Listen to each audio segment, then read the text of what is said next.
இந்த வீடியோவில் ஹார்மோனிக்காவை எப்படி சிஸ்டமேட்டிக்காக லேர்ன் பண்ணுறது அப்படிங்கிறத பார்ப்போம். இதுக்கு முன்னாடியே ஹார்மோனிக்காவை எப்படி ப்ளே பண்ணுறது, அதோட லேஅவுட் எப்படி இருக்கும், டேப் நோட்டேஷன் எப்படி இருக்கும், இது எல்லாத்தையுமே எக்ஸ்பிளைன் பண்ணி ஒரு வீடியோ பண்ணியிருக்கிறேன்.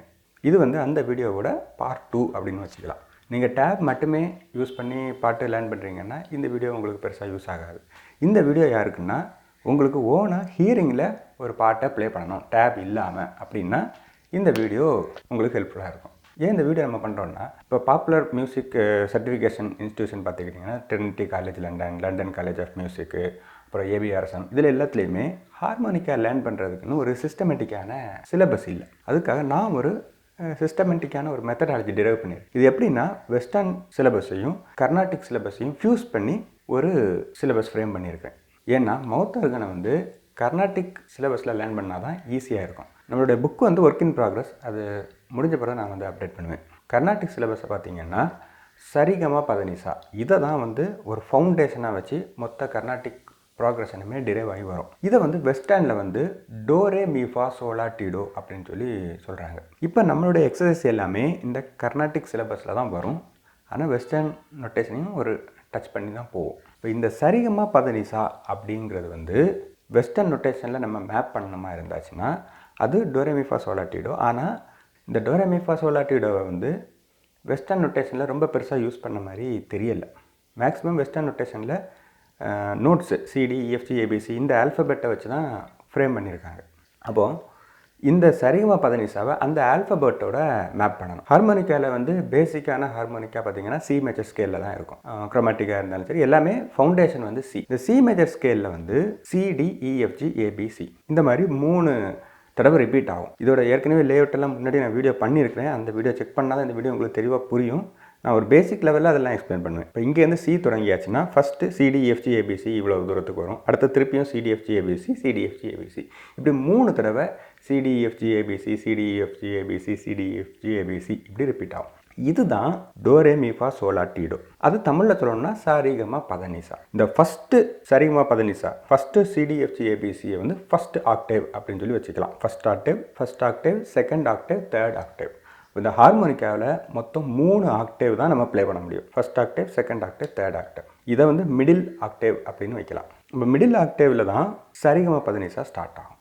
ஆல்ஃபபெட்டில் பார்த்தீங்கன்னா சிடி, இந்த ஃபஸ்ட்டு ஸ்டார்ட் பண்ணுற சியும் இங்கே மிடில் வரக்கூடிய சிக்கும் ரைட்டில் வர சிக்கும் எந்த சேஞ்சுமே கிடையாது. டைரெக்டாக சின்னு தான் சொல்லுவாங்க. ஆனால் கர்நாட்டிக்கில் சரிகமா பதனிசாவில் ஃபஸ்ட்டு சா அப்படின்னு தொடங்கும்போது அதில் ஒரு டாட் போடுவாங்க. அந்த டாட் கீழே இருக்கும். அப்படின்னா ஃபஸ்ட்டு தொடங்குற சா. மிடில் வரக்கூடிய சா, ரெண்டாவது உள்ள சாவில் எந்த டாட்டுமே இருக்காது. சும்மா சா அப்படின்னா அது மிடில் வரக்கூடிய சி. அதுக்கப்புறம் 3வது சிக்கு அந்த டாட் மேலே இருக்கும். அப்போ அது ஹையர் சி, அப்பர் சா, லோயர் சா, மிடில் சா, அப்பர் சா. இப்படி தான் அந்த நொட்டேஷனை கர்நாட்டிக்கில் டிஃப்ரென்ஷியேட் பண்ணுவாங்க. இப்போது சரிகமா பதனிசாவில் எந்த டாட்டுமே இல்லைன்னா அது மிடில் ப்ளே பண்ணக்கூடிய சரிகமா பதனிசா. எல்லா டாட்டுமே கீழே இருக்குது. சால கீழே இருக்குது, ரீல கீழே, எல்லாமே கீழே டாட் இருந்தாச்சுன்னா ஃபஸ்ட்டு ஆக்டேவில் உள்ளது. எல்லா டாட்டும் மேலே இருந்தாச்சுன்னா தேர்ட் ஆக்டேவில் வரக்கூடிய நொட்டேஷன். இப்போ இந்த கர்நாட்டிக்கில் சில வரிசைகள் இருக்குது. அந்த வரிசைகளை நம்ம எக்ஸசைஸாக பண்ணணும். அது என்ன எக்ஸசைஸ்னால், சரளி வரிசை, ஜெண்ட வரிசை, டாட்டு வரிசை, அப்பர் ஸ்தாயி, லோயர் ஸ்தாயி, இந்த மாதிரி சில வரிசைகள் இருக்குது. இந்த வரிசைகளை தான் ஆர்டராக ப்ராக்டிஸ் பண்ணணும். இந்த வரிசைகள் எல்லாமே டிஸ்கிரிப்ஷனில் ஒரு லிங்க் இருக்கும். அந்த லிங்கில் பார்த்தீங்கன்னா இருக்கும். அந்த வரிசைகளை நான் ஹை லெவலில் எக்ஸ்பிளைன் பண்ணிடுறேன். ஃபஸ்ட்டு சரளி வரிசை. சரளி வரிசை அப்படிங்கிறது என்னென்னா, சரிகமா பதனிசா இது எல்லாமே ஆர்டரில் தான் இருக்கும். சாக்கு அடுத்தது ரீ வரும், ரீக்கு அடுத்தது கா வரும். இப்போ பா வந்தாச்சுன்னா பாக்கு அடுத்தது தா வரும். எல்லாமே அதுக்கு அடுத்தடுத்த லெட்டர்ஸ் தான் வரும். சாலேருந்து டேரெக்டாக பார்க்க போகாது. அப்படியே சீக்வன்ஷியல் ஆர்டரில் இருக்கும். அதுதான் சரளி வரிசை. அதுக்கு அடுத்தது பார்த்திங்கன்னா ஜெண்ட வரிசை. ஜெண்ட வரிசைங்கிறதும் சீக்வன்ஷியல் ஆர்டரில் தான் இருக்கும். சா அடுத்தது ரீ தான் போகும். ஆனால் ஒவ்வொரு நோட்டும் 2 தடவை ரிப்பீட் ஆகும். சா சா, ரீ ரீ, மாமா, காகா, அந்த மாதிரி ரிப்பீட் ஆகும். டபுள் ஆகிட்டே இருக்கும். ஒவ்வொரு நோட்டும் டபுளாக ப்ளே. இதுதான் ஜெண்ட வரிசை. அதுக்கப்புறம் பார்த்தீங்கன்னா டாட்டு வரிசை. டாட்டு வரிசைங்கிறது ஜம்ப் ரொம்ப ஹையாக இருக்கும். சாலேருந்து காக்கு போகும், மாலேருந்து நீக்கு போகும், மேலே கீழேயும் தாறுமாறாக போகும். அதுதான் டாட்டு வரிசை. அதுக்கப்புறம் அப்பர் ஸ்தாயி. அப்பர் ஸ்தாயிங்கிறது ஹையர் ஆக்டேவ். எல்லா டாட்டுமே மேலே இருக்கும். எல்லாமே மேலே இருக்காது, இடையிடையே அந்த நோட் ஹையர் ஆக்டேவில் போகும். அது வந்து அப்பர் ஸ்தாய். லோயர் ஸ்தாயிங்கிறது வந்து அந்த ஜம்ப் வந்து கீழே லோயர் ஆக்டேவ்ஸும் வரும், அந்த டாட் வந்து கீழே இருக்கும். இப்படி அந்த ஃபுல் ரேஞ்சையுமே இந்த வரிசைகள் வந்து கவர் பண்ணும். அதுக்காக தான் இந்த கர்நாடிக் எக்ஸசைஸை நீங்கள் வந்து ஹார்மோனிக்காவில் பண்ணணும். இப்போ நான் எக்ஸாம்பிளுக்கு வந்து ஒரு லைனை மட்டும் நான் ப்ளே பண்ணுறேன், அதே ப்ரொசீஜர் தான் நீங்கள் எல்லாத்துக்கும் ஃபாலோ பண்ணணும். இப்போ சரிகமா பதனிசா எடுத்துக்கிட்டிங்கன்னா, இது வந்து இந்த வீடியோ மேலே ஒரு இமேஜ் இருக்கும், அதை பார்த்தீங்கன்னா சா அப்படிங்கிறது வந்து சிக்கு வந்து ப்ளோ பண்ண வேண்டிய ஹோல் வந்து 5th ஹோலில் ப்ளோ பண்ணணும். இது எல்லாமே நம்ம பழைய வீடியோவில் எக்ஸ்பிளைன் பண்ணியிருக்காது கான்செப்ட் தான், அதை வாட்ச் பண்ணிங்கன்னா இது உங்களுக்கு புரியும். இப்போ இந்த சரிகமா பதனிசா தான் நம்ம வந்து சரளி வரிசையில் ப்ளே பண்ணணும். சரளி வரிசையில் வந்து ஃபஸ்ட்டு வரிசை சரிகமா பதனிசா. இந்த சரிகமா பதனிசாவை நம்ம மெட்ரோனோம் போட்டு ப்ராப்பராக டைமிங்கில் சிஸ்டமேட்டிக்காக ப்ளே பண்ணணும். சும்மா சரிகமா பதனிசான்னு ப்ளே பண்ணக்கூடாது. மெட்ரோனோம் அப்படின்னா என்னென்னா, நீங்கள் செல்லுலேயோ கம்ப்யூட்டர்லேயோ சாதா கூகுளில் மெட்ரோனோம் அப்படின்னு சர்ச் பண்ணாலே உங்களுக்கு ஒரு கவுண்டர் வரும். அந்த கவுண்டரில் வந்து ஒரு 60 வச்சிங்கன்னா நம்ம கிளாக்கில் வந்து செகண்ட்ஸில் எவ்வளோ மூமெண்ட் இருக்கோ அந்த டைம் இன்டர்வெல்லில் அந்த மெட்ரோனோம் பீப் அடிக்கும். 1 2 3 4 அந்த மாதிரி. இப்போ நீங்கள் 4 பீட் கவுண்டிங்கில் தான் இது ஃபுல்லாகவுமே நீங்கள் ப்ளே பண்ணணும்.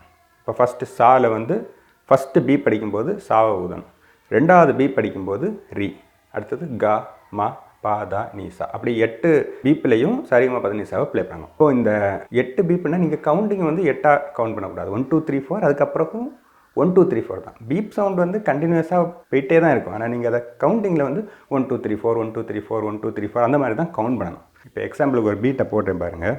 மெட்ரோனோம் ஆப்பு கூட இருக்குது, நீங்கள் அதை செக் பண்ணி போடலாம், கூகுளில் சர்ச் பண்ணாலுமே வந்துடும். இப்போ நான் 60ல் வச்சுருக்கிறேன்.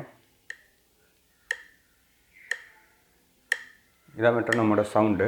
1 2 3 4, அடுத்து 1 2 3 4. இதை நம்ம ப்ளே பண்ணணும் ஒவ்வொரு சவுண்ட்லேயும். சா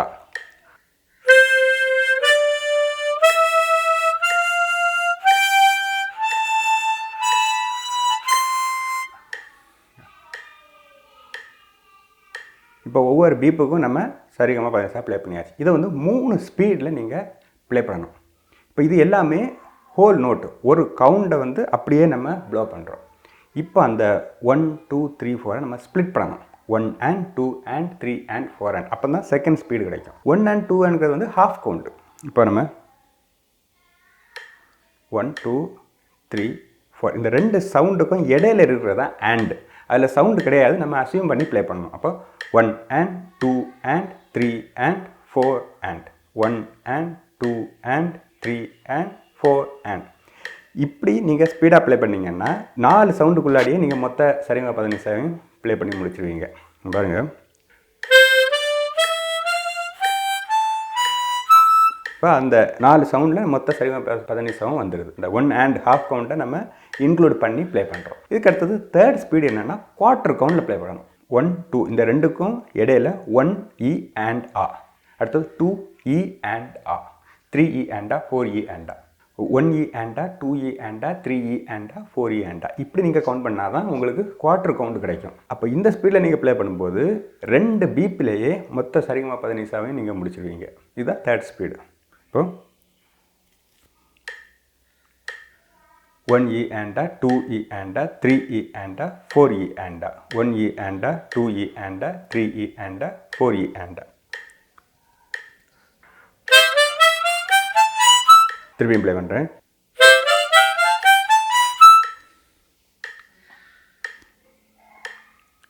இப்படி 3 ஸ்பீடில். இது வந்து சரளி வரிசை மட்டும் தான் நான் ப்ளே பண்ணியிருக்கேன். சரளி வரிசையிலேயும் ஒரே ஒரு லைன் தான். சரளி வரிசையிலேயே ஏகப்பட்ட லைன்ஸ் இருக்குது. எல்லாத்தையுமே இதே மாதிரி 3 ஸ்பீடில் ப்ளே பண்ணணும். அதுக்கப்புறம் ஜெண்ட வரிசை, அதுக்கப்புறம் டாட் வரிசை, அப்பர் ஸ்தாயி லோயர் ஸ்தாயி, இது எல்லாத்தையுமே 3 ஸ்பீடில் நீங்கள் ப்ராக்டிஸ் பண்ணணும். இது இவ்வளோத்தையும் நீங்கள் ப்ராக்டிஸ் பண்ணிங்கன்னா இதுதான் மேஜர் ஸ்கேல். அப்போ மேஜர் ஸ்கேலில் உள்ள எல்லா பாட்டையுமே இந்த ப்ராக்ரெஷனில் தான் வரும். இப்போ இது ப்ராக்டிஸ் பண்ண அப்புறம் எப்படி நீங்கள் பாட்டு பாடணும் அப்படின்னா, வெப்சைட்டில் மெலடி நோட்ஸ் கிளிக் பண்ணிங்கன்னா நிறைய பாட்டு இருக்குது. அந்த எல்லா பாட்டுக்குமே மெலடி நோட்ஸ் இருக்கும். அதை நீங்கள் சிக்கு கன்வெர்ட் பண்ணிக்கணும். டிரான்ஸ்போஸ் போட்டு சிக்கு கன்வெர்ட் பண்ணிங்கன்னா சிடிஎஃப்ஜி அந்த மாதிரி ஒரு ரேண்டமைஸ்டு பேட்டர்னில் வரும். அந்த சிடிஎஃப்ஜியை சின்னா சா, டின்னா ரி, அதை வந்து சரிகமாவாக கன்வெர்ட் பண்ணிவிட்டு நீங்கள் ப்ளே பண்ணணும். இப்படி ஒரு 2-3 பாட்டு நீங்கள் ப்ளே பண்ணிட்டீங்கன்னா உங்களுக்கு ஹியரிங்கில் ப்ளே பண்ணக்கூடிய ஒரு அண்டர்ஸ்டாண்டிங் கிடைக்கும். இது இவ்வளோ தான் மேஜர் ஸ்கேல்.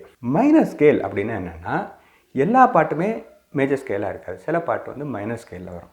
மைனர் ஸ்கேலுங்கிறது வந்து இந்த சரிகமபதனிசா பேட்டர்ன் வந்து வித்தியாசமாக இருக்கும். சிலேருந்து தொடங்காது. மைனர் ஸ்கேலுக்கு வந்து ஏலேருந்து தொடங்கும். அது ஏன் அப்படின்னா இதுக்கு வந்து சர்க்கிள் ஆஃப் ஃபிஃப்த் அப்படின்னு சொல்லி ஒரு கான்செப்ட் இருக்குது. சர்க்கிள் ஆஃப் ஃபிஃப்த் அப்படின்னா என்னென்னா, ஒரு சர்க்கிளில் CDEFG எல்லா நோட்டுக்குமே சி ஷார்ப் டி ஷார்ப் எல்லா நோட்டையுமே அந்த 12 நோட்டையுமே அப்படியே போட்டிருப்பாங்க. இந்த 12 நோட்டுக்கும் ஒவ்வொரு நோட்டுக்கும் ஒரு ரிலேட்டிவ் மைனர் இருக்குது. சியோட ரிலேட்டிவ் மைனர் வந்து ஏ. இப்படி ஒவ்வொரு நோட்டுக்கும் இருக்குது. ஜியோட ரிலேட்டிவ் மைனர் வந்து இ மைனர், எஃப்க்கு டி மைனர், எல்லாத்துக்குமே ஒரு ரிலேட்டிவ் மைனர் உண்டு. இப்போ சி மேஜர் ஸ்கேல் சி ஸ்கேலில் உள்ள ஹார்மோனிக்காவில் நீங்கள் ஏ மைனர் மட்டும் தான் ப்ளே பண்ண முடியும். ஏன்னா சியோட ரிலேட்டிவ் மைனர் ஏ மைனர். இப்போ வேறு ஹார்மோனிக்கா டிஓ எஃப்ஓ அந்த மாதிரி வச்சுருந்தீங்கன்னா நீங்கள் அதோட ரிலேட்டிவ் மைனர் ப்ளே பண்ணலாம். அப்போ மைனர் ஸ்கேலில் வரும்போது சரிகமபதனிசா அப்படியே வித்தியாசமாக போகும். அப்போ மைனர் ஸ்கேல் வந்து ஏலேருந்து தொடங்கும். ABCDEFGA, அடுத்து ABCDEFGA. இதுதான் மைனர் ஸ்கேல். அப்போ மைனர் ஸ்கேலில் நீங்கள் ப்ளே பண்ணிங்கன்னா 3 ஆக்டேவ் வந்து உங்களுக்கு ப்ராப்பராக கிடைக்காது. ஏக்கு லெஃப்ட் சைடு வந்து சி தான் ஃபஸ்ட்டு நோட்டு. சிக்கு முன்னாடி ஏபி வரும். அந்த ஏபியை வந்து உங்களால் ப்ளே பண்ண முடியாது. அந்தளவுக்கு நமக்கு எந்த பாட்டுமே இருக்காது. மேக்ஸிமம் இந்த ரேஞ்சுக்குள்ளே தான் பாட்டு இருக்கும். அதனால் ப்ளே பண்ண முடியாதுன்னு சொல்ல முடியாது. எல்லா பாட்டையுமே நம்ம அந்த ரேஞ்சுக்குள்ளே கொண்டு வந்துடலாம். இப்போ இந்த மைனர் ஸ்கேலில் நீங்கள் சரிகமபதனிசா வாசிக்கிற மாதிரி இருந்தாச்சுன்னா CDFGன்னு வாசிக்கக்கூடாது, ABCDEFGA அப்படின்னு வாசிக்கணும். அதோட டேப் நோட்டேஷன் வந்து டைரெக்டாக மாறி வரும். அப்போ நீங்கள் ஸ்டார்ட் பண்ணும்போது 5லேருந்து ஸ்டார்ட் பண்ணக்கூடாது, -3லேருந்து ஸ்டார்ட் பண்ணணும். -3, அப்புறம் 4, -4, 5, -5, 6, -6, 7, -7. இந்த மாதிரி தான் அந்த சரிகமபதனிசாவை ப்ளே பண்ணணும். அது ஒருக்கா ப்ளே பண்ணுறேன் பாருங்கள். இதுதான் மைனர் ஸ்கேலோட சரிகமபதனிசா. இப்போ இந்த மைனர் ஸ்கேலையும் அப்படியே சரளி வரிசை ப்ராக்டிஸ் பண்ணணும். ஜெண்டா வரிசை, டாட் வரிசை, அப்பர் ஸ்தாயி, லோயஸ்ட், இந்த வரிசையிலையும் மெட்ரோனோம் போட்டு 3 ஸ்பீட்லையும் ப்ராக்டிஸ் பண்ணணும். இது வந்து மைனர் ஸ்கேல். இந்த 2 எக்ஸசைஸையும் கம்ப்ளீட்டாக ஒவ்வொரு வரிசையும் ப்ராக்டிஸ் பண்ணி முடித்த பிறகு நான் சொன்ன மாதிரி அந்த சாங்கை போய் ஆல்ஃபபெட் நோட்டேஷனில் இன்டர்பிரட் பண்ணி ஒரு 2-3 சாங் நீங்கள் ப்ளே பண்ணிங்கன்னா உங்களுக்கு ஓனாக ஒரு சாங்கை ப்ளே பண்ணக்கூடிய எபிலிட்டி கிடைக்கும். உங்களுக்கு ஓரளவுக்கு புரிஞ்சுக்கும்னு நினைக்கிறேன். ஏதாவது டவுட் இருந்தால் கமெண்ட் பண்ணுங்கள். டிஸ்கிரிப்ஷனில் என்னோடய கான்டாக்ட் டீட்டெயில்ஸ் எல்லாமே இருக்குது. அடுத்த வீடியோவில் பார்க்கலாம்.